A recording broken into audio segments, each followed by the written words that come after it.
Scott came home with a somber expression. What happened? I asked, nearly spilling the tea I was drinking. His company's performance had been poor recently, and I knew there were major personnel changes due to restructuring. But I never imagined it would hit Scott directly. Still, I think it's important to support him in times like this as his wife. Well, I guess we just had some bad luck. Times are tough, but I'm working too, so don't worry, I responded cheerfully. My name is Catherine. I'm 50 years old and currently working full-time in the back office.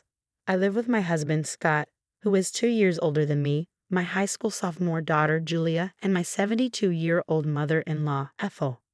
Ethel and I don't always see eye to eye, but since I'm working outside the house, we only see each other when I'm home, so I've decided not to worry about it.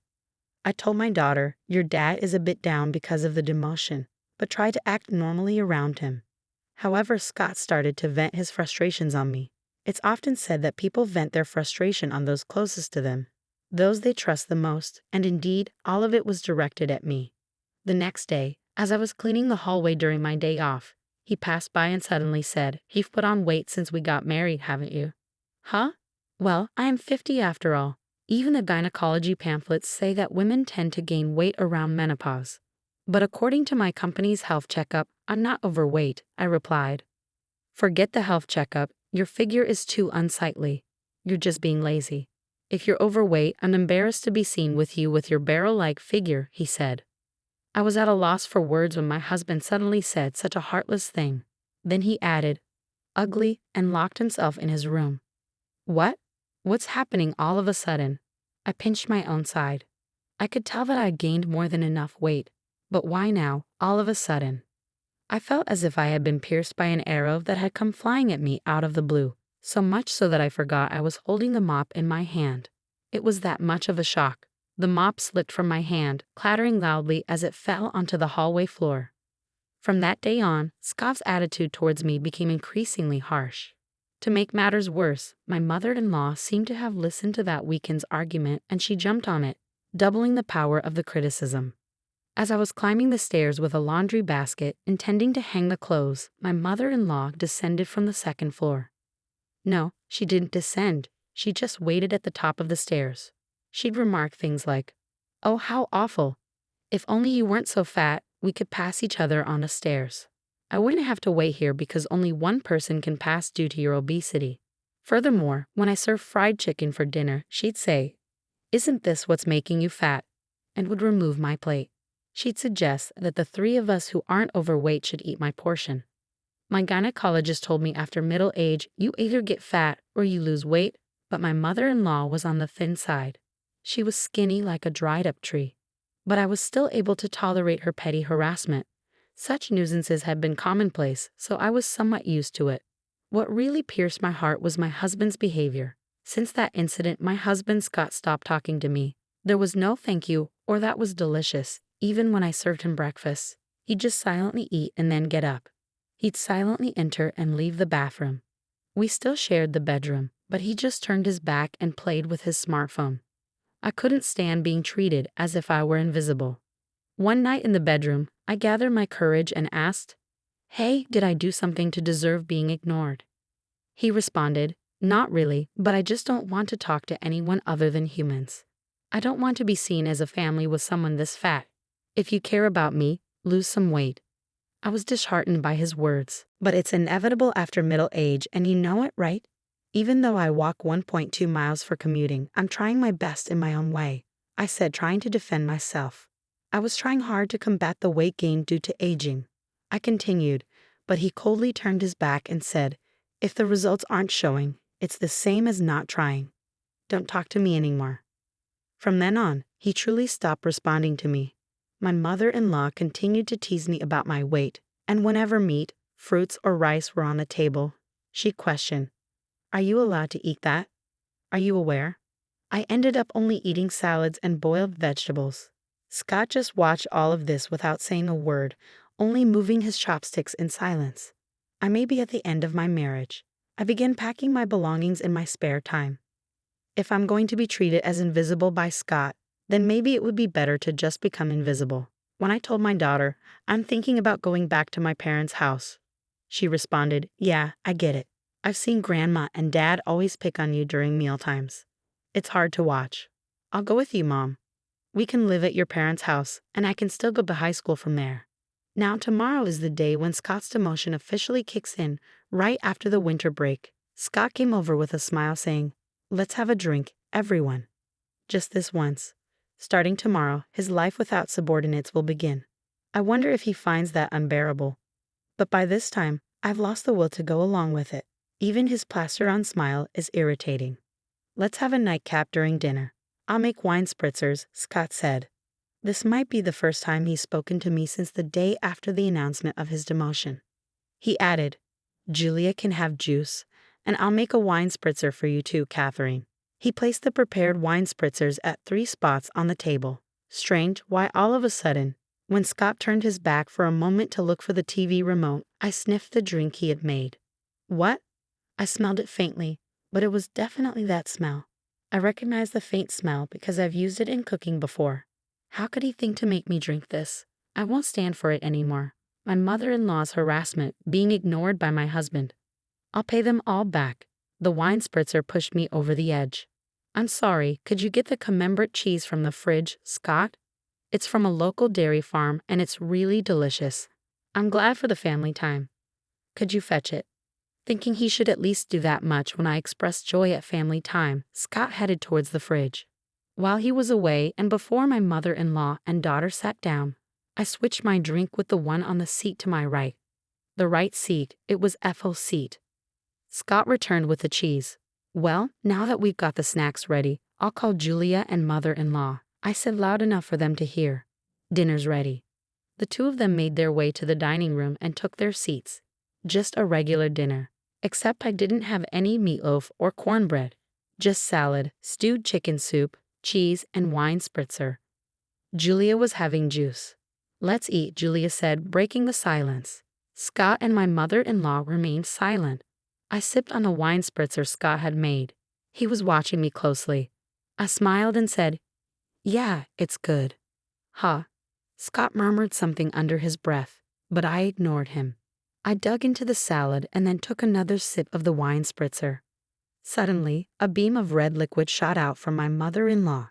It reminded me of Godzilla's fire breath. "Wait. What, Grandma? What happened?" My daughter stood up in surprise. Some of the liquid splashed on her salad. "Did you choke? Are you okay?"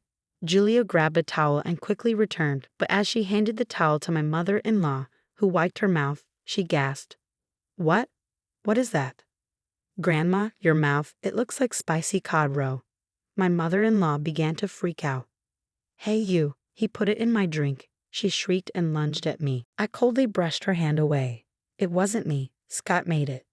Being brushed off and hearing that Scott was responsible for the drink must have been quite a shock. "What?" My mother-in-law screamed, her lips still covered in sauce, then turned to look at Scott. He was shaking. I leaned towards Scott, resting my hand on the table to exert some pressure. "You thought you could hide it in the wine spritzer, didn't you?"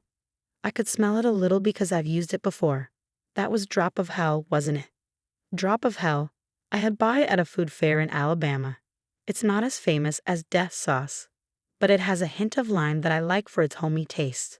That hint of lime was what I smelled, which means he mixed a considerable amount into the drink. My mother-in-law must not have noticed due to the smell of the wine spritzer or thought the lime smell was part of the flavoring.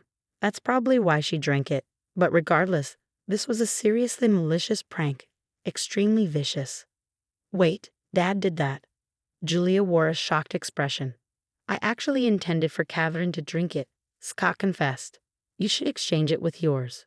My mother-in-law, frothing at the mouth, also wanted to push it onto me. "No way am I switching to that dangerous drink," I said in a low voice, maintaining my pressure on Scott. Then I cornered him. "Explain why on earth you thought of doing something so outrageous." He replied, "You were staying chubby, and spicy food boosts metabolism, so I thought I'd make it." Wow, that's pathetic. What a lame excuse, I laughed sarcastically. Did he really think that explanation would be acceptable? Utterly embarrassing. Pressured, my husband hesitated and slightly moved his chair back. "I'm not crazy. This is a legitimate reason to support your diet. Here, exchange this with your cup and drink it. I made it for you." I closed the distance, My husband retreated. What are you saying? As the one who made it, you should taste it to see if it's delicious. Come on. I got up, took the cup containing the drop of hell from in front of my mother-in-law, and threw it in front of my husband. After ignoring me and treating me like air for so long, did you think I would honestly drink something you made with a smile out of the blue? Didn't it occur to you in your empty head? Isn't it too childish? Come on, taste it. As the one who cooked it, you should take responsibility. I slammed the table. At that sound, my husband, thinking he could escape with a little more backpedaling, stood up from his chair and backed off. After a tense silence, a quiet voice spoke. Drink it.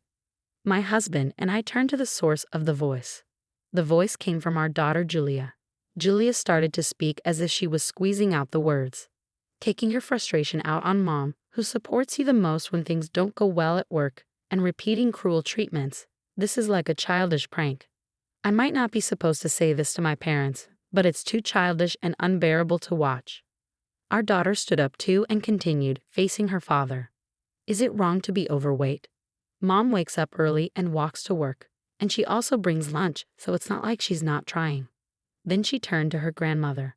And you're going along with it, taking away my mom's dinner like fried chicken. What Grandma is doing is like middle school seniors and juniors. It's embarrassing. At those words, a flustered Ethel began to make a confused excuse. That's not it. I'm just worried that Julia's mom will gain any more weight. She must have wanted to be seen favorably by her granddaughter. In fact, Ethel liked Julia. But this time, Julia was harsh. Compassion is something that is conveyed to the other person. It hurt to see Mom's dinner, despite Mom looking sad. I wouldn't call that compassion. Mom hasn't had any issues in her checkups, but still taking away her side dishes is just mean. Ethel fell silent. And another thing, Julia turned back to her father. Mom goes to the gynecologist every month and keeps herself active. But despite all that, Dad just ignores her because she's put on some weight. What's his deal? That atmosphere he creates by ignoring her makes the house feel so tense. Can't you see that? Even Colonel Sanders and Aunt Stella from the cookie ads are plump. There's a term called happy weight, you know. If she gets older and becomes a lovely grandmother like Aunt Stella, I'd be thrilled. When I have kids and she's become a grandma, wouldn't it be great to say, Mom, you've come to some happy weight, and laugh about it? That's my dream. Could you please not ruin it for me? Her gaze was cold as ice as she spoke matter-of-factly. However, her words warmed my heart like hot milk with cookies. It was a pathetic sight to see a father scorned by his own daughter. And one more thing. She directed her words at her father. If you're going to ignore someone because of the weight gain due to aging, you should realize that with your thinning hair, you could easily be overlooked yourself. The tension was palpable at the dinner table. Her biting words had brought a chill to the living room, making it feel so cold you'd think even a banana would freeze. It seemed she had said all she wanted to. After a sigh, she turned to me. That's enough, Mom. It's time to let it go. It will be better for you. Her words took me aback. It would be better if I let go. That's right, you should let it go. As I said earlier, my dream is to see you holding my child, saying you've gained some happy weight and laughing. For my sake, I want you to be happy because that's part of my dream. So please let it go. Be happy and fulfill my dream. Her words filled my heart. Every single thing she said made me so happy that I didn't care about being ignored by my husband, the fat shaming from my mother-in-law, or the drink issue. Warm tears streamed down my cheeks. Yes, you're right. My vision blurred with tears. Hurry up, Mom. She patted my back and gave me a gentle push. Okay. I went to the kitchen and brought back a document I had been hiding for some time. What? My husband let out a startled exclamation. After about a month of being ignored, I started thinking I have my bags packed. Let's each go our separate ways. I presented the divorce papers with only my name written on them. I just wanted you to lose some weight. If you had slimmed down as I asked, I would have been content. I only realized it was venting after Julia pointed it out, but since you didn't lose any weight, I thought I'd torment you more. I didn't mean for this to happen. My husband began to panic. It's on those who didn't notice until things got serious, and what they're so upset about is incredibly childish. My daughter Julia retorted sharply. Living without her adorable granddaughter is no joke for my mother-in-law. In a panic, my mother-in-law Ethel interjected. Hey, Julia. You want to keep living with us, your grandmothers, don't you? In a voice as soft as stroking a cat. To this, Julia said, I decline. I don't want to breathe the same air as people who act like middle schoolers anymore, shutting down Ethel's plea. Hold on. Okay, I got it. I'll taste it, as you say. I'll take responsibility as the one who cooked it. Scott picked up the glass placed before him and gulped it all down at once. Just like Ethel earlier, Scott spewed a stream of red liquid from his mouth, resulting in striking lobster-like lips. There, see. I took responsibility, right, Julia? Julia took a picture of both of them with their lobster lips on her phone and said, Both of you are so lame. Mom, let's go, before exiting the living room. Yeah, I decided to follow her. So what's left behind is a dinner table splashed here and there with wine cocktail mixed with a drop of hell and a husband and mother-in-law with red lobster lips. I returned to my parents' house with Julia. When we explained the situation at home, both my mother and father were furious and went to confront Scott and Ethel. They brought back the divorce papers and I ended up getting divorced. My ex-husband Scott hit rock bottom in his career and ended up spending his remaining years without any significant achievements. Apparently he had a habit of ignoring things he didn't like, even with his subordinates, and that led to his demotion, which I heard about just recently. On the other hand, my ex-mother-in-law Ethel, who had been difficult and rarely went outside, seemed to be stuck in a stalemate in a two-person household. Eventually, I got a call saying, if you and Julia were here, it wouldn't be so stale. This is proven by the 17 years since Julia was born and we lived together. Please come back. I'll stop ignoring you. But there's no way I'm going back. Better gain weight while you can. Once you have grandchildren, you'll have more physical work to do, my mother joked with a smile. That's true. Today, as always, I'm walking to work. On the way, my boss drives by and stops the car, offering, want a lift? No thanks, I'm on a diet. Just get in, Catherine. Yes, I found a new boyfriend. Both of us have been divorced once, but because of that, we've both been through a lot and understand each other well. Dieting is good and all, but it would be a problem if you're late, he says while driving.